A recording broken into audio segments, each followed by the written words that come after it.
Hi guys, thank you for joining me again. It's Thursday and I think Thursday is the best day of the week for me.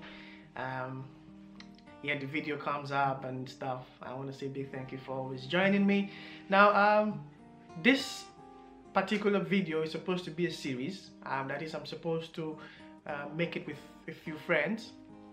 But I thought, let me just vent, let me just say my mind first, and then we can go into the series. I don't know when the series is going to come up, but definitely it's going to be very soon. And another thing is, there's going to be a language challenge video very soon with very nice friends, and I will have another ukulele video very soon. Yeah. I'm so excited. I already made plans for it. I just need to fix a recording date, which I know would be as soon as possible. Now, Nigerians, let's talk. If you're not Nigerian, it's no problem. You can watch it. It's just things that probably happen in your country, but there's something that happens in Nigeria that I'm really sad about. And this thing has, I think it has made us so silly in a way. And it is this issue of religion. Just a few days ago, I saw a chart where they listed countries in which religion is so, I'll say, taken seriously, so paramount or something. And Nigeria happened to be number 7 in the world. And of course, we have to be. I was even surprised we're not number 1.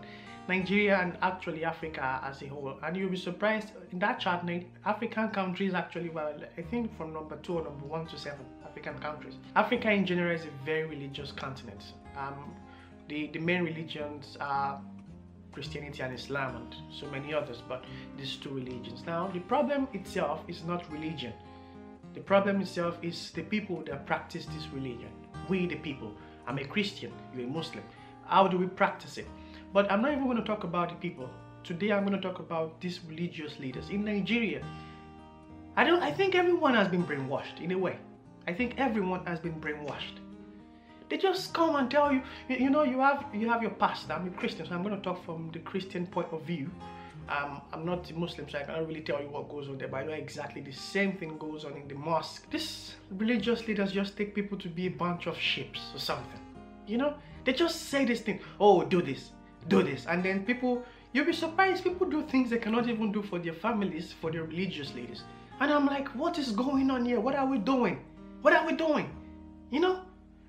And it has got to a point where their religious leader, their pastor or their bishop in this case, is obviously wrong. He's doing something that is obviously wrong, and then people cannot say anything because of there's this particular phrase or verse of the Bible that they always misquote: touch not my anointed and do my prophet no harm. Your prophet is already doing harm. Your prophet is probably going to hell, or he's even going to hell, and he's doing wrong. You cannot correct him because he's a prophet. Oh, now I was talking to my uncle, actually my cousin, a few weeks ago, and I've actually said this to a few friends. This particular illustration, Nigeria is such a way that people believe so much in their pastors than in God they claim to serve. If there is your pastor, so I'm sitting here as the pastor, and then God is sitting just by my side, you'll be surprised that people would still run to their pastors, not to God that has the final say. We have been brainwashed, really, we have been. And it's high time we woke up. Now, it's okay if the people are doing these things and every other aspect of the country is going fine. Yes, the government is probably not doing the best we want them to, but if the government is not doing the best, I think the purpose of the religious institution, the church, is to actually take over from where the government stops. Now, these religious leaders, they build schools, the most expensive schools that even 90% of the church members cannot attend, and they have private jets, and they have this. It's not wrong to have this, not wrong to own these things. That's not my point. But my point is, what are you doing for the community? What are you doing? Are you helping the less privileged? What would it cost you, the church, that has so much money, to build schools where the poor can go? What would it cost you to fix the roads? What would it cost you to fix power for even the community? What would it cost you? Nothing. It will cost nothing at all. But then you just tell people, okay, and just give. give. It's not wrong to give. It's not wrong to sow seeds, as they say. It's not wrong. But the thing is, what is your seed being used for? You need to know. You are a stakeholder if you're a member of a church. You say, okay, I don't care what it is used for. You are making a big mistake. When you actually pay or you give in church, whatever, for whatever reason, you should know what it is used for. The purpose of the church is to help the poor. It is to help those in need. I don't know how to just get this off. Can't people just see that this is not what should be going on? This is not what should be going on. We need the churches to wake up. And we actually need those going to these churches to wake up. Your pastor is not God. Your pastor can make mistakes. You should know what your money is being used for. You should know it.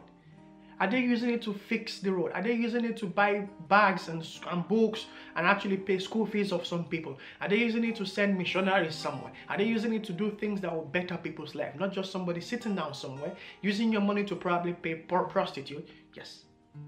Or using your money to travel around the world with his family, taking his family, his kids to the best schools. Is that what you're doing? Are you a mugu? Can't you just reason for once and tell yourself, okay, I'm going to be wise? Now, let's go back to the pastors. There is this particular OAP in the country that talks about pastors and how pastors have been scamming people, and people really hate the guy. Why should you be talking to pastors like that? The truth is, there's no difference between you and your pastor. I don't think people know. These guys are just men. They are men. Okay, they were called by God. But that doesn't mean they are no longer men. They can make the same mistake you made, or the same mistake you make. They can actually be involved in the same thing you are involved in, because they are still men. They are still in this world. Everything that applies to this world applies to them. That was an allegation against the pastor that he had an affair with somebody. And instead of people to think about it, okay, this could be true, it could be false, it's an allegation. The person he had an affair with brought proofs. Instead of people to look into the proof, they were actually criticizing the girl. Oh, touch not my anointed. What are you saying, touch not my? This is common sense. She has brought down the allegation. She has brought up everything that could serve as evidence. You guys are ignoring that, but because your pastor is saint, is God, you cannot make any mistake, you know. Touch not. Oh, God is going to punish you. God is not going to punish her for what she did. God is going to punish your pastor if he refuses to acknowledge what he has done to an unbeliever, maybe. This OAP I was talking about, it's trying to create a movement. Like, people should be wiser. These guys are now so many stories of pastors taking advantage of their members, because okay, it's the pastor, he wants to sleep with you, fine, why not? His anointing is going to transfer to you. Why? I don't get the sense. If your pastor can just be a pastor on the stage and then still sleep with you and you still think he's still a pastor, I don't get it. I don't get it. My thoughts are just, I'm so angry, you know, so angry. I wish people could just wake up to the reality of things going on. I wish you could just wake up to the reality of things going on. You know, you are in charge of your life. You can talk to God yourself. You don't need someone else to help you. Of course, if you do need somebody, no problem, but you can. Nobody has the final say over your life. God has the final say, so go to him directly. There's a pastor in South Africa. He happened to be Nigerian also. That was molesting girls, but luckily for them, some of the girls spoke up. And now he has been arrested, he's been charged to court. Why can't the same thing happen in my country? We are too religious. Something happens, oh, the pastor is innocent, the other person is guilty. Why? Wake up. Religion is not going to take us far. It is not going to take us far. If the churches don't wake up to do things they're supposed to do, your purpose is not to buy Lexus, to buy limousine, to buy armor. It's not to buy these things and show off that, okay, yes, God has blessed you. Blessings of God is not about the luxurious things you have. It is not. It's not about your private jet. You can crash and die off and die away. You can actually have an accident in your bulletproof car and just die and fall into the lagoon or anything. Anything can happen to you. You're as useless as a piece of anything.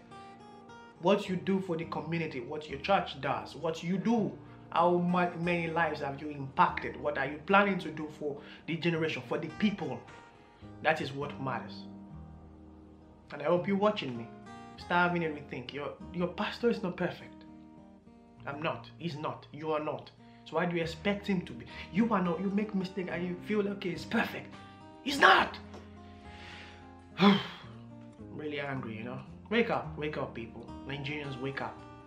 Wake up. Wake up. These people have taken us for granted for too long, taking advantage of the situation for too long. Aren't you just tired of it? Oh, pay this, or give this, or give this. Yes, give. What are you using it for? You know? Alright, let me just end it here. Alright, let me smile now. So thank you very much for joining me. The series is going to continue. It's going to be with a few people. I don't know when I'm going to air it, but definitely very soon. We're going to talk about some salient issues that affect Nigerians, that affect Africans, and actually these issues also affect countries that are not even in Africa, in Africa itself. So I hope somehow you can apply it to your country, to your life. Somebody's looking at me from there. Who is there? Hi. I want to say a big thank you for joining me. Same time next week, same station. Not same station, same channel, Farm Splinks. I love you guys. See you.